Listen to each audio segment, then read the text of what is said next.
Pilipinas, ang oras po 6:41. Eto na ang mag-partner na mas paliliwanagan tayo pagdating sa batas. Mga payo ng mga abogado, mga usaping abogado na mas malinaw na pag-uusapan para mas maintindihan natin. Kumpanyera ng Bayan, si Attorney Rina Seco at ang Panyera ng Bayan, si Attorney Cam Cheryl Adami Molina. Dos Kumpanyeras sa DZRH Radio, DZRH TV at DZRH Online. Bago mo kasuhan, bago ka pumirma, bago ka makipagkasundo, makinig muna sa Dos Kumpanyeras. Dos Kumpanyeras. Magandang gabi Pilipinas, ito pa ang programang Dos Kumpanyeras at ako po ang nagsasalang panyera ng bayan ngayong gabi. Attorney Rina Seco, tuloy-tuloy sa pagbabalita, tuloy-tuloy sa serbisyo. Sama-sama tayo, Pilipino. Dos Kumpanyeras. Ikatatlong araw na po sa buwan ng Enero 2024. Kumusta po kayo? Kumusta po ang nagdaang 2 araw? Kayo ba ay nakapagbayad na ng amilyar? Yung real property tax on your properties, no?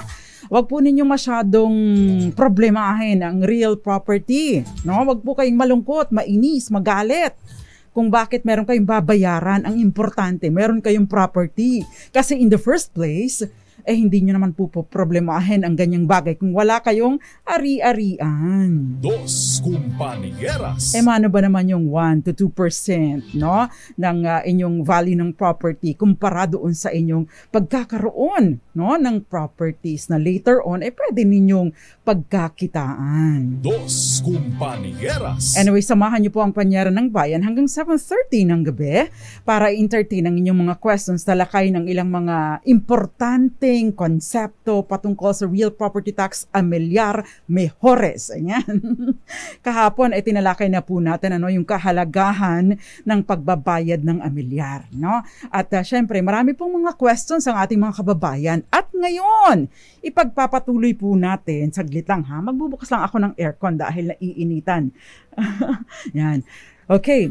So ngayon po, no, tatalakayin naman natin, paano kung hindi ka nakakabayad by ilang dekada na hindi nakakabayad ng amilyar mejores real property tax?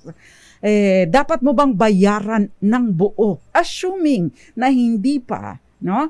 Assuming na hindi pa na susubasta o na-auction ng local government unit ang inyong property. Dos Kumpanyeras. Ayan, para po sa mga maraming utang sa amilyar. Makinig at baka po makabenefit kayo sa ating talakayan tonight. Kasi po meron pong pagkakataon, no? At some point, kung sakasakali pong tambak na, no, lumubo na ng husto ang inyong babayarang amilyar mejores o real property tax on your property, ay baka po naman makalibre kayo sa ilang taon or ilang dekada na ninyong hindi na babayaran. Dos Kumpanyeras. Of course, hindi po buo, hindi po lahat doon ay mawawala. Ibig sabihin, meron at meron po kayong babayaran, pero baka po merong porsyento doon na makalibre na kayo. At yan po ang tatalakayin natin tonight. Dos Kumpanyeras. At syempre, meron po tayong bonus question. Ito po ay hindi naman parang sort of malakas pa din, except na hindi naman po ito ito po ay personal at saka donation ng isa nating kaibigan na tumutulong sa ating programa dahil natututo din daw naman siya sa ating program, sa ating mga talakayan. Dos Kumpanyeras. Okay, so maraming salamat kay Harold Del Rosario. Sabi niya, sasamahan kita. Magandang gabi din sa iyo, Gael Enriquez. At syempre, Mara, magandang gabi sa iyo. At maraming iba pa ang nanunood sa atin sa iba't ibang panig ng mundo. Good morning, good afternoon, good evening, and good night. Samahan niyo po ako, at syempre, yun pong bonus question, dahil hindi ko po na-access ang DZRH Dos Compañeros Facebook page, doon po ninyo ipapadala sa aking account, bilang private message ang ating question or ating sagot sa ating question of the night. Yan, doon po natin ipapadala. Pero kung may pagkakataon, dahil titingnan ko rin po kung kayo ay nakasupport, sana naman ay supportahan din ninyo yung ating page. Ayan. Dos Compañeras. So bago po tayo magpatuloy sa ating talakayan, happy birthday muna, no? Ang tawagan namin nito actually girlfriend, no? Sabi dahil pareho kaming single ni Miss K, sabi namin jowa, yun ang tawagan namin. Pero hindi po kami mga hindi po kami bahagi ng kung ano man, no? Miss K, happy birthday sa iyo, jowa. Yan po ang tawagan namin. So happy birthday. Pangilang birthday ba ni Miss K?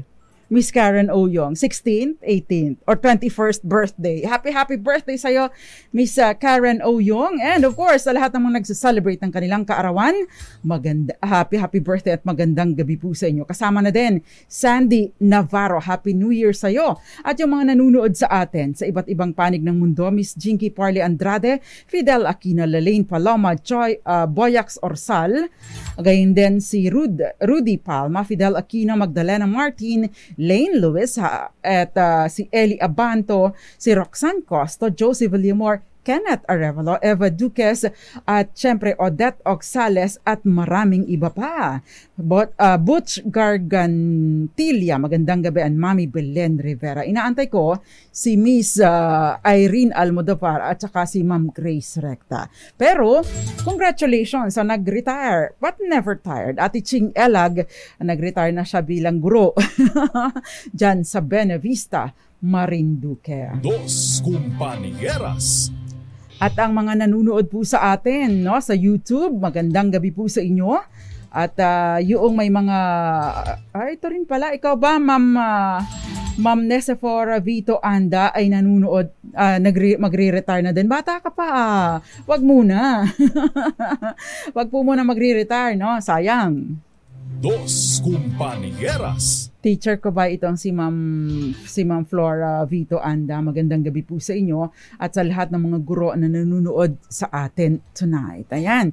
Now, kahapon, tinalakay po natin yung mga kahihinatnan kung hindi tayo nagbabayad ng tax. Sinabi na po natin na, kung sakasakali po na hindi tayo nagbabayad ng tax, tayo ay magkakaroon ng penalty na 2% per month. Kada buwan po ang penalty, Kada buwan ang penalty sa hindi natin binabayarang amilyar. Again, ang pinag-uusapan lang po natin ay amilyar na binabayaran taon-taon sa local government unit. Hindi po sa BIR kundi sa municipal or city treasurer's office. Batay na rin po sa assessment na ginawa ng municipal or city assessor's office. Dos Compañeras. Ito ay nakaangkla doon or based doon sa value ng ating property. Ito ay para sa lupa, bahay, yung improvement, saka sa mga standing crops. Dos Compañeras. Kasama din po dito yung mga machineries. Now, kung sakasakali po na yung hindi ninyo pagbabayad ay lumagpas ng 36 na buwan, may tsansa po, binanggit na natin kahapon or kagabi, na may tsansa po na masubasta, ang ating property. Ibig sabihin, kukunin, makakatanggap kayo ng notice of delinquency pagkatapos may mga proseso, posting of notices, at saka po yan ay magkakaroon ng subasta or auction sale para isatisfy doon sa ating pagkakautang na buwis, pati na rin ang mga penalties. Yun po ay nandoon sa kapangyarihan ng local government unit, ayon na din sa local government code. Ngayon, may mga pagkakataon na siguro na-overlook or hindi napapansin or busy ang ating mga municipal assessor or city municipal treasurer. And therefore, hindi kayo napapadalahan ng notice of delinquency. Tumatagal, ilang taon, ilang dekada, hindi ninyo nababayaran. no, ay ano ba ang maaaring mangyari afterward. So, hanggang kailan maaaring singilin ng city or municipal assessor or municipal treasurer ng local government code ang inyong amilyar sa inyong property. Dos Compañeras. Kung kagaya nung kagabi, 37 years na hindi nagbabayad ng amilyar, real property tax, aba yun bang 37 years na yon ay kailangan niyang bayaran lahat? O meron lang porsyento doon? Yan po ang tatalakay natin sa ating pong pagbabalik. Pero meron po tayong bonus question. Hanggang kailan maaaring singilin ang hindi nababayarang amilyar sa bahay kung wala itong tax declaration? At ipadala po bilang private message sa Attorney Rina Seco page or Facebook page ang inyong sagot. Nandoon po makikita rin sa aking page yung mga kondisyon. Hindi ko po kasi ma-access yung messenger ng Dos Compañeras, kaya ginamit ko muna yung aking page. And of course, yan. Diyan din po ang tawag doon. Ito naman din po ay sponsored ng ating kaibigan at of course kasama ko na rin ang ating premyo tonight. Dos Compañeras. Ayan. So, magandang gabi sa iyo Ma'am Grace Recta Wilson Aldea, gayon din kay Tita Ami Miraflor Garcia. At yung mga iba pang nanunood, nakikinig sa atin, magbabalik pa ang programang Dos Compañeras. Okay, RLS, gayon din kay Benjamin Domingo, nanonood sa atin dyan sa Japan, at si Marcelo M, gayon din kay Richie Kim Kanji. Magandang gabi po sa inyo dyan sa York, United Kingdom. Mario Reyes sa Mabiding, Batangas, and of course, Harold Del Rosario and Rolly Duque. Magandang gabi po sa inyong lahat. Magbabalik po ako. Ilan po munang mga paalala. Dyan lang po kayo. Dos Compañeras. RH. Dos Compañeras. Nagbabalik pa ang programang Dos Compañeras. Kasama pa rin po ang nagsusolong panyera ng bayan, Attorney Rina Seco. Before we start again, maraming salamat po sa nagpadala ng kape. I don't know who you are, pero maraming salamat. Sabi ko kasi kailangan ko ng matapang na kape. Yung kaya ba akong ipaglaban? Tapos may nagpadala. Yun, share kami ni Henry Uri.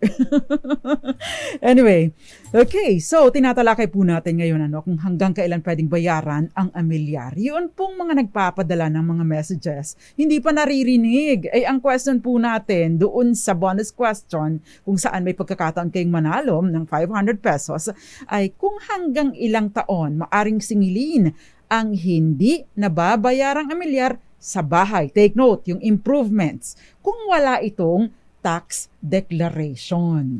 Dos Compañeras. Kahapon po kasi kagabi, nilinaw na po natin na yung tax declaration para sa lupa ay iba sa tax declaration or sa amilyar, na binabayaran natin para sa improvements or yung sa building or structures na itinayo doon sa lupa. So dalawa ang binabayaran natin kung may property tayo or may lupa tayo na merong nakatayong structure. Dos Compañeras. O kaya naman ay merong mga halimbawa machineries na nakalagay doon, kasama po yun sa binabayaran natin or meron po tayo tapat na tax declaration doon. Dos Compañeras. Ayan. So, wag muna sumagot para tama po, dahil hindi po 5 years ang sagot.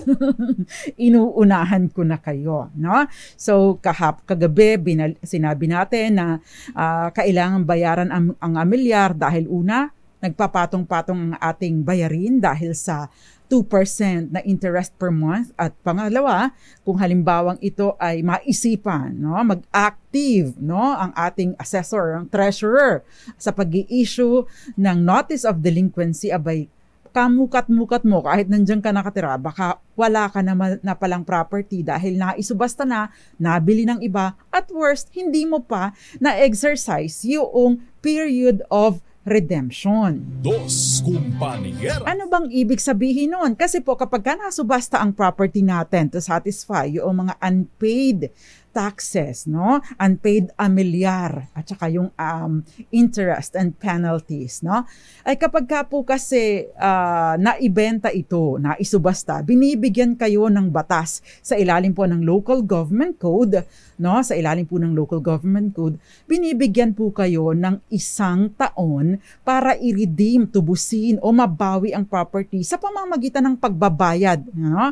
Doon sa mga unpaid taxes, doon sa naging bid price, no? At the same time yung mga interests and penalties. At syempre, yun pong expenses para doon sa subasta or doon sa auction sale. Dos Compañeras. So, ano naman po ang basihan? Ano po ang reckoning period, no? Sinasabi po sa Local Government Code na yung 1-year redemption period ay nag-uumpisa, yung reckoning period ay from the time of the auction sale. Anong ibig sabihin nun? Kapag ka nagbentahan nyo na ang start ng count ng 1 taon. So, yun lang ang period na yun na pwede mo pang mabawi ang property mo, assuming na meron kang pangtubos. But of course, kapag kaganyan, ipapangutang natin yan dahil ayaw nating masayang ang pinaghirapan natin. Kaya lang, no, meron pong, no, kung halimbawa po ay nagpasa ng ordinansa or municipal or city ordinance, no, ang konseho, maaari pong maging batayan na ang count, no, ng 1 taon, ng 1-year redemption period ay yung date of registration of the sale doon sa Registry of Deeds. Ibig sabihin po, kung may title ang property, nakalagay na mayroong in the possession of the Register of Deeds na kopya, doon po ina-annotate yung sale, naging bentahan yung auction sale. Naka-annotate doon na ito si Billy Domingo ang nakabili noong sa auction sale itong property na ito na ginanap noong ganyan-ganyan. So nakalagay po doon yung detalye. Dos Compañeras. Kung wala naman pong ordinance ang reckoning period, syempre mas maagang mag-uumpisa, no? Ay yung time of auction sale. So, mas maganda syempre kung may ordinansa at nagsasabi na yung reckoning period ng redemption ay doon sa period of registration of the sale, no? So, dapat po'y alerto din tayo at tinitingnan din natin yung mga nakapost doon sa mga bulletin board ng ating LGU na para at least tayo ay, yan po ang magandang pagmamarites, ano? Yan po ang magandang pagmamarites. Aware tayo doon sa mga implemented or ordinansa sa ating lugar. Dos Compañeras. Ayan. So, kung sakasakali, no, halimbawa po naman na nasubasta ang ating property, meron pa bang mababalik? Granting ay hindi mo na kaya talagang tubusin, attorney, wala na talaga na nasira talaga ang aming buhay dahil sa pandemya, nawala ng trabaho, namatay ang asawa ko, ako na lang nagtatrabaho ngayon pero hindi sapat ang kita ko para makaredeem pa ng property namin, meron pa bang mababalik na pera sa'yo? Kung sakasakali po, no, at may sobra pa, yung sobra na yon after tanggalin yung unpaid taxes, interests and penalties, expenses doon sa auction sale, yung sobra po, kung meron mang sobra, yun po ang mababalik sa inyo. Ayan. So, yun. Dos Compañeras. Ang tanong, attorney, paano naman kung ito na ang tanong. Ito na ang tanong. Paano naman, attorney, kung katagal-tagal na hindi pa nababayaran, no? Yung lupa, yung amilyar sa lupa. Wala naman pong subastang nangyayari, no? Ibig sabihin hindi alerto si ma'am of si sir. Hindi alerto ang local government unit and therefore, wala kayong problema dahil wala naman tayong natatanggap na notice of delinquency. So paano po yun? Halimbawa, 10 taon na po namin na hindi po nababayaran. Dos Compañeras. Yan. Binibigyan po sa ilalim po ng Local Government Code, no, yung RA 7160, na yung real property tax, yung period within which to collect the real property taxes, hanggang 5 taon lamang. Sa lupa po ito, no? 5 taon lamang from the date they become due. So, anong ibig sabihin nito? 10 taon, halimbawa, 10 taon na hindi na babayaran ng amilyar. Yung count kayo ng 5 taon. Of course, yung present, pagkatapos count kayo ng 5 taon, yun po ang babayaran ninyo. Silbi, 6 na taon ang babayaran nyo. The rest, yung sobra sa 6 na taon, yun po ay forfeited na. So in essence, no, to make it short, hanggang 5 taon lamang po from the date they become due, no, maaring kolektahin ang real property tax on land. Dos Compañeras. So anong mangyayari, no? 5 taon plus penalties plus current year. So 6 na taon at penalties ang babayaran ninyo. Applicable po ito sa Amilyar Mejores Real Property Tax on lupa. Now, ibang usapin, maliban na lamang po kung nagkaroon po ng fraud, no? Nagkaroon ng pandaraya doon sa parte ng dapat sana'y magbabayad ng buwis, o kaya naman ay legally prevented, no? Legally prevented ang gobyerno na mangolekta or ang LGU na mangolekta sa inyo. Na o kaya, halimbawa, itong may-ari ay nasinisingil, ay wala sa bansa or nasa ibang bansa or hindi siya malocate. Doon lamang po maaaring umabot sa 10 taon, no? Ang sinasabi po ng batas, hanggang 10 taon kung merong fraud or legally prevented ang government to collect, o kaya naman ay merong request for reinvestigation yung may-ari ng property at nag-execute siya ng waiver na sinasabing, wala na akong pakialam dyan, sige lang, kahit palagpas ng 5 taon, okay lang, i-compute nyo lang, basta i-investigahan nyo lang ulit itong issue ng computation ng aking buwis. Pwede po yun. Ibig sabihin, waiver doon sa prescription. Dos Compañeras. Paano naman po kung first time declaration, lalo na, no, yung mga bahay. Kasi kung maraming sa atin na nagpapagawa ng bahay, no, Ray Sibayan, no, na nagpapagawa tayo ng bahay, hindi naman natin agad dinideklara sa for taxation. Ang dinideklara lang natin ay lupa. Paano ang mangyayari doon sa buwis na dapat sana binabayaran mo sa bahay? Dos Compañeras. Marami nang sumasagot. So ito na po yung sagot. No, ito na po yung discussion natin patungkol doon sa question of the night natin, no? Ang sinasabi po ng batas, yung first time declaration, no, ay batay po doon sa yung first time declaration ng real property hanggang 10 taon. Dos Compañeras. Hanggang 10 taon, maaari kang habulin ng gobyerno. Dos Compañeras. Kung sa lupa, hanggang 5 taon lang, yung mga improvements ng lupa mo, no? Ang amilyar doon ay hanggang 10 taon bago mag-prescribe.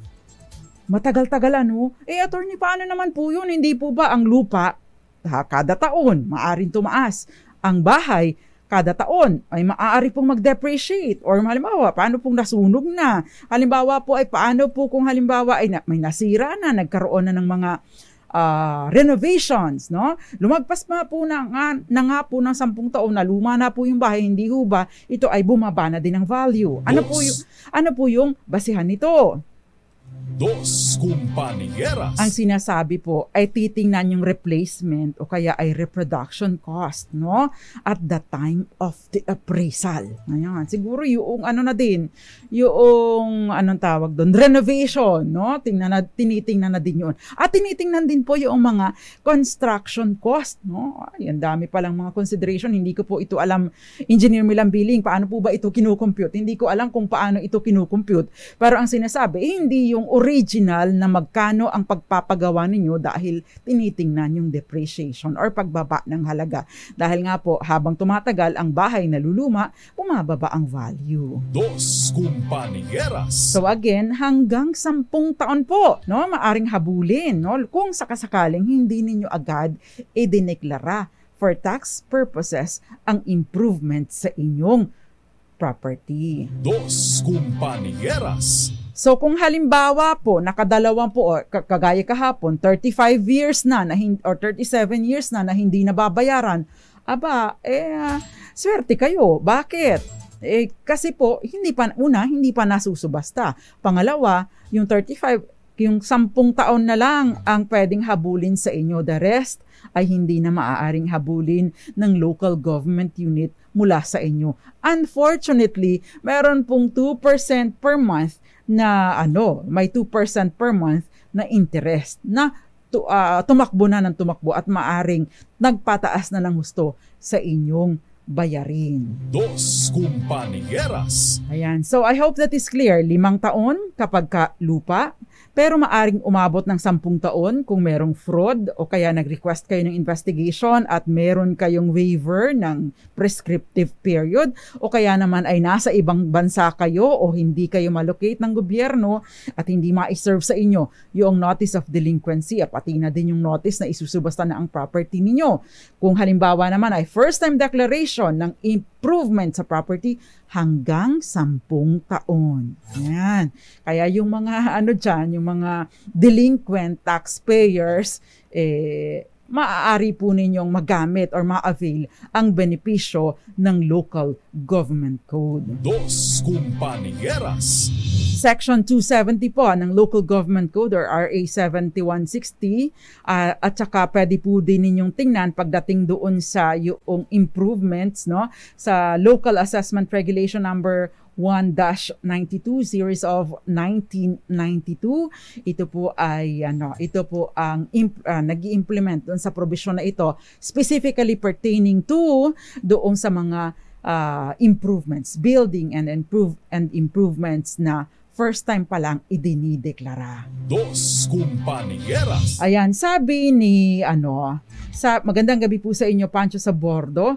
Si Sandy, sabi niya, pero malaki ang penalty dito, attorney. Pag late magbayad ay totoo. Kaya nga po, dapat tayo ay alerto. Dahil, sabi ko nga, kapag maaga tayong nagbabayad, ay meron pong diskwento or discount na ibinibigay ang ating mga local government units. Alinsunod na din sa kapangyarihan na ibinibigay ng local government code. Dos Compañeras.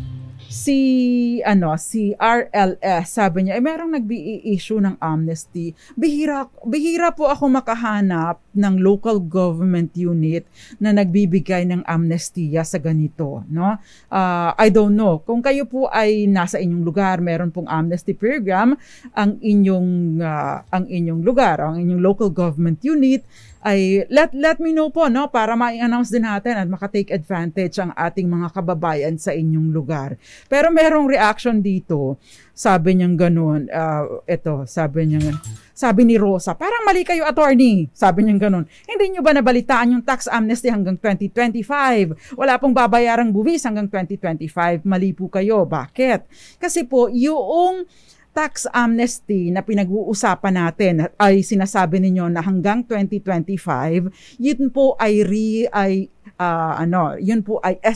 estate, yung sa settlement of estate, ibig sabihin estate tax. Magkaiba po ang estate tax sa real property tax. Ang estate tax, binabayaran lamang po kapag may namatay. Ibig sabihin, ito po ay buwis sa karapatan ng isang taong namatay na mailipat sa kanyang tagapagmana ang kanyang mga ari-arian. So, yung sabi ni Rosa na mali ako dahil daw merong amnesty hanggang 2025, yun pong amnesty ay sa estate tax, yung mana-mana. Yung real property tax po, kada taon ay binabayaran po ninyo. So, hindi po ito yung pinag-uusapan natin, hindi po yung estate tax. Dos Compañeras. At yun pong estate tax, sa BIR po yun binabayaran. Ang real property tax, amilyar mejores binabayaran po sa local government unit. Dito po kinukuha ang mga pondo ng ating mga LGUs other than yung IRA, yung Internal Revenue Allotment. Dos Compañeras. So, Ma'am Rosa, I hope that is clear. Yung amnesty ay applicable sa estate tax, yung settlement ng estate. At ito po ay may petsa lamang. At ang amnesty po ay hindi nangangahulugan na wala kayong babayaran. May babayaran din po kayo. Pinakamababa hanggang 5,000 piso. Ayun. Dos Compañeras. Lilinawin ko lang para po malinaw para hindi tayo naliligo kasi sasabihin nyo, may amnesty. Ay, hindi po ganon. May babayaran din po. At ang amnesty, estate tax, hindi real property tax. Yan. Okay. Dos Compañeras. Ito si Belle, ang question niya, tanong ko lang po sa condo na pre-selling kung fully paid na po ang condo unit, pero turnover ay after 4 years pa. Kailan po dapat magbabayad ng real property tax? Ayan, yung real property, dapat po kayo ay magbabayad from the time of the turnover. Bago ang turnover, ang magbabayad po dapat ay yung developer pa. Okay? Dos Compañeras. Okay, meron pong question dito. Okay, hindi na po kailangan mag-sorry, Sir Harold Del Rosario. Hindi na po kailangan mag-sorry. At least nalinawan din natin. I know marami po ang confused pagdating sa real estate at real property tax at estate tax. Magkaiba po sila. But I'm happy to clarify. Ayun. My next question dito, unti-untiin natin. Sabi po ni, ito, yan. Si Francis, sabi niya kakalipat lang po namin sa subdivision noong October last year.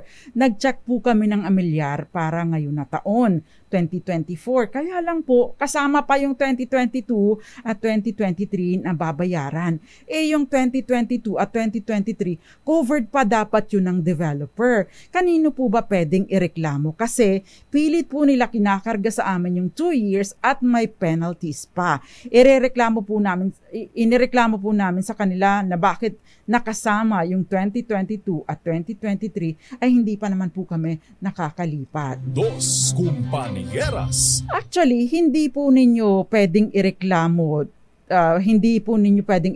yung LGU sa paniningil ng buwis. Kasi ang buwis po nakakabit sa property regardless of the owner. Now, ang dapat na inirereklamo ninyo ay doon kayo magreklamo sa developer dahil sila po ang may obligasyon na magbayad ng buwis doon. Pero I suggest, bayaran na din po ninyo at ipa-refund na lang po ninyo doon sa developer. Bakit? Kasi at the moment, kayo po ang may interest na i-keep ang property. Bakit? Aba syempre, nabili na ninyo, na i-turn over na sa inyo. Hahayaan nyo ba na yung property ninyo ay maisubasta just because naging negligent yung developer sa pagbabayad ng real property tax for the past 2 years, 'di ba? So I suggest bayaran na din po ninyo ito para hindi po lumalaki. Kasi unang-una, hindi naman po papayag ang local government unit na sabihin na, ang babayaran mo lang in 2024 kasi 2022, 2023, hindi pa naman ikaw ang may-ari. Wala pong pakialam ang local government unit doon. Ang importante lang, mabayaran yung buwis. At dahil kayo po ang may interest sa property at the moment, kayo po ang dapat na mag-isip kung paano ninyo or kailangan na din talaga ninyong mabayaran ang amilyar. Dos Compañeras. Sabi ng Kenneth Arevalo, sayang din pambigas. Rome Asuncion, magandang gabi sa'yo. Andy Marquez, Happy New Year din sa'yo. Gayun din kay, sabi niya, pambili na din niya ng kape. Ay, oo. Si James Ryan Paloma, magandang gabi sa'yo. Sabi ni Brian Peña Cruz, sa Montalban naman may discount sa real property tax till January. Kunin na ang chance ito, baka magpabayad kayo ng malaki. Actually, wala pa pong penalty hanggang Marso. Pero meron pong diskwento yung mga iba, like sa Parañaque, hanggang 20% noong December. Mas iliit ang discount habang tumatagal. So, grab the opportunity kung may pera din lang kayo. Ayun. Magandang gabi sa iyo, Ma'am Grace Recta. Happy po to correct dahil syempre ito naman ay mga impormasyon na usually ay kumbaga pinag-aaralan ng mga abogado. Ayan. Sabi ni Ma'am Magdalena Martin, tama po yung sagot ni Attorney Seco, yung sinasabi ng taong nagsabi mali. Estate tax amnesty yung sinasabi niya na hanggang 2025. Ang topic ngayon ay amilyar. Tama po kayo, Ma'am Magdalena Martin. Pero wag na natin siyang i-bash dahil, nagkaroon lang po ng confusion. Ayan. Okay, so, thank you po. Sabi ni Merville, sabi niya, thank you po, attorney, about sa kaibahan ng estate tax and real property tax. Okay.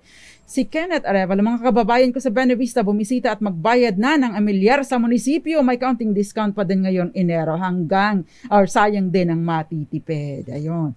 So, Ma'am Grace Recta, yes, thank you very much. And Joseph Abalos Romel, Kayabyab, at maraming iba. Moonbeats, magandang gabi sa iyo. Yan. Etong iba pa, mga nanonood sa atin, Celestine Canton, good evening sa Eduardo Narvaez, at syempre, eto si, maraming iba pa, no? Mga nanonood sa atin ngayon. Thank you so much for watching. Dos Compañeras. Kailangan na po pala nating mag-break. Pero si Kim Sunga, sabi niya, magandang gabi po. Romeo Sunga from Paambong, Bulacan. Magandang gabi. Of course, Charmy Wings, magandang gabi sa iyo. Jasmine Rojas ng San Jose City, Nueva Ecija. Naka-avail po ako ng amnesty sa Amilyar noong 2021. A good job. So pagka may ganyan, no, i-take advantage po natin. At etong si, hindi na po ba kailangan mag-sorry?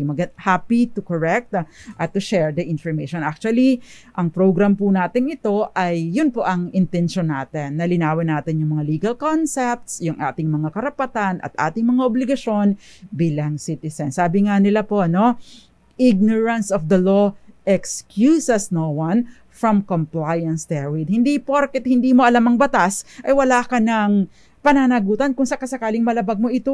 Dos Compañeras. Ayan, muli po ang ating question of the night, yung bonus question kung saan may isa pong mananalo ng 500 pesos.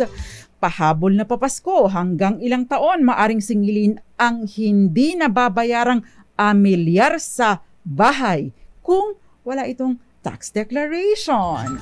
At magbabalik pa pang programang Dos Compañeras. Ilan po muna mga paalala. Nagsasolong Panyera, Attorney Rina Seco. Dito lang po sa Dos Compañeras. Dos Compañeras.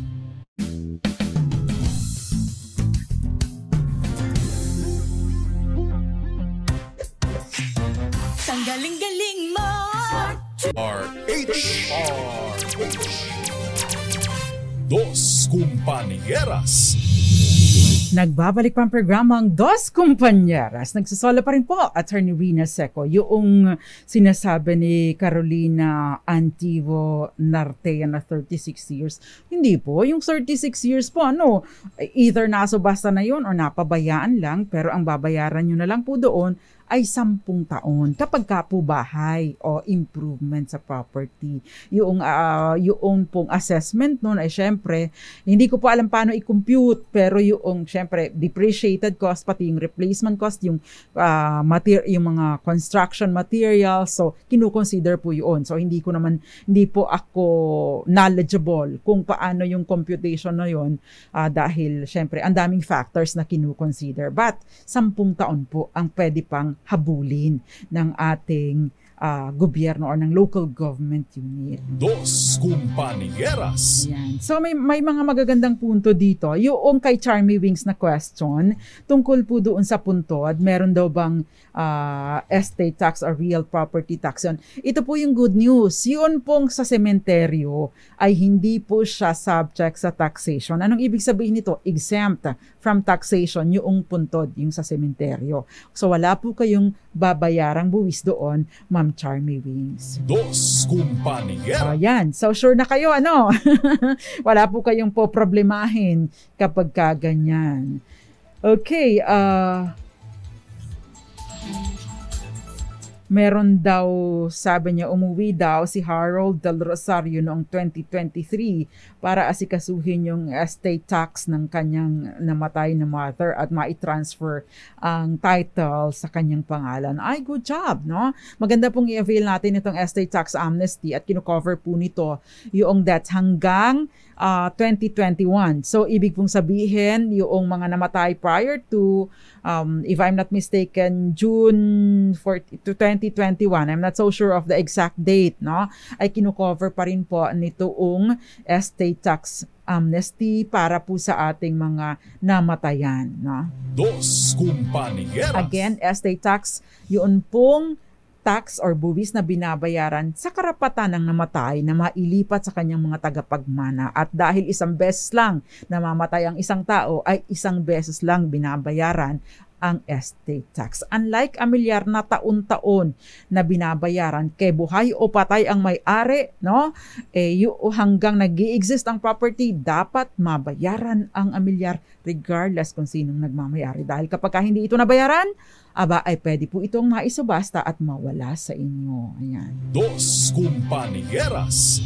Okay, no? So may mga iba pa tayong questions. Ay, mauubos na pala yung oras. Okay. Paano po pa yung naka-loan sa bangko? Kailan po mag-start? Attorney Rina, paano po pag naka-loan pa sa bank yung property? Kailan po mag-start magbayad yung owner ng amilyar? Ibig pong sabihin naka-mortgage, no? Binili ng bangko para sa inyo at doon kayo naguhulog.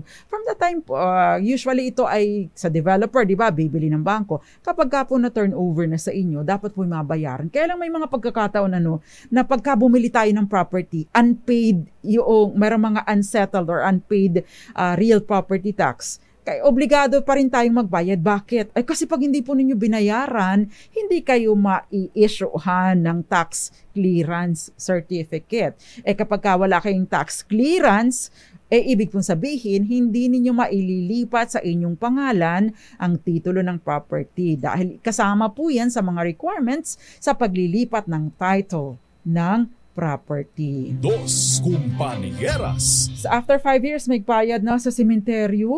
Sabi niyang ganoon. 1K po pag di nabayaran, alisin niyo yung patay na nakalibing. Talaga? Dos Compañeras. Ay, hindi pa ako hanggang 8 p.m. Miss Sandy Navarro, saglit lang po ako dahil hanggang 7:30 lang ang ating programa. But, no, ito pong winner natin for tonight. Ito. So, ang question natin na hanggang ilang taon maaring singlin ang hindi nababayarang amilyar sa bahay kung wala itong tax declaration. Ang sagot, 10 taon. At ang nanalo natin tonight, eto na, Jobert Aboy. Congratulations sa iyo. Yan. Yun pong nanalo tonight, matatanggap po ninyo ang inyong premyo on Saturday. Sabay-sabay po for this week and next week meron pa rin po. So, every Saturday po ang release ng nanalo. Yan, sa ating bonus question. Pahabol na pamasko mula kay Attorney Rina, ang inyong lingkod, at ang isang kaibigan na nag-sponsor ng ating bonus question. Dos Compañeras. Yung pahabol na question tungkol sa basis ng assessment sa bahay, yung floor area ba o yung ganda ng bahay, nai-stress daw siya dahil 80 square meters lang po ang lupa, 120 lang po square meters lang po ang bahay na 2-story. Nagtatapaka po kami, napakalaki po ng babayaran. 4 years lang naman hindi namin nabayaran. Yung 4 years po, ang laki po ng 2%. At ang basehan po, yung value ng bahay. Hindi po sa laki kasi baka naman bunggisyo ang bahay ninyo, di ba? Made of ano bang mga mahal na mga construction materials, no? So kapag pa bongga ang bahay ninyo, syempre mas malaki rin ang value at mas malaki ang pinagbabatayan ng buwis. Dos Compañeras. So Jet Marquez, I hope I answered your question. Ang tabayanan po ang susunod na programa, ang programang Lunas at Lunas Extension. Nakasama po ninyo ngayong gabi ang nagsusolong panyera ng bayan. But of course, my partner ako, si Billy Domingo. Hanggang bukas po dito lang po sa Dos Compañeras, tuloy-tuloy sa pagbabalita, tuloy-tuloy sa serbisyo. Sama-sama tayo, Pilipina. Magandang gabi at Happy New Year po sa lahat. Dos Compañeras.